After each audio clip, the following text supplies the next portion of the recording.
Good evening, Inner Wealth Champions. You are checked in with Ameer and Naseer. Before we get started with today's video, I wish you all inner wealth, which we know is the overall state of our holistic health.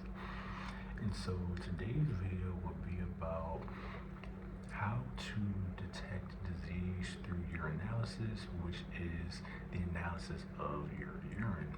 So before we get started with that, I do want to give context with regards to the urinary system is much more than the excretion of waste products, much more than the excretion of urine from the urethra to the exterior, right? So in simple terms, the urinary system is responsible for regulating the composition and volume of extracellular fluid, which is fluid within the body, outside of the cells, and then the intracellular fluid. Fluid inside of the cells will be your intracellular fluid. So the urinary system plays a primary role in the regulation of this extracellular fluid beyond just urination. But with regard to urination, I'm going to review how one can assess whether he or she has a disease based on their urine supply. So there's a functional laboratory test that you are able to request from your primary care physician or functional medicine practitioner.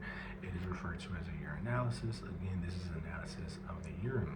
There are several diseases that may be detected due to the presence of particular substances. The first substance we'll go over is glucose. So if there's presence of glucose in the urine, this is referred to as glucosuria. And in simple terms, glucosuria may indicate that one has diabetes mellitus, and so in this case, glycemic control takes priority. Next, we have red blood cells. Red blood cells present in the urine is referred to as hematuria, and so wherever you have a case where red blood cells are present in the urine, this is primarily symbolic of some dysfunction with the urinary system as well, right?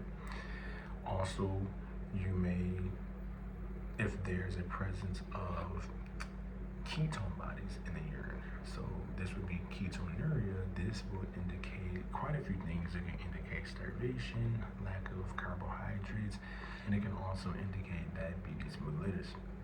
So again, ketone bodies in the blood, or in the urine, this is referred to as ketonuria. If there's microbes in the urine, this indicates infections, right? This can range from viral infections to bacterial infections, but the presence of microbes will indicate an infection. Another substance in urine that may signify, or substances that may signify disease would be albumin and protein. And so these will lead to conditions such as albuminuria and then proteinuria.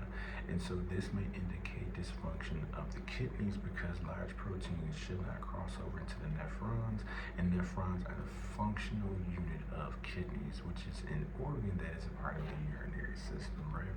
And so this video just wanted to be very simple, straightforward, and to the point, and explaining several disease states that may be present due to the presence of particular substances in one's urine supply, which is assessed through a laboratory test referred to as urinalysis.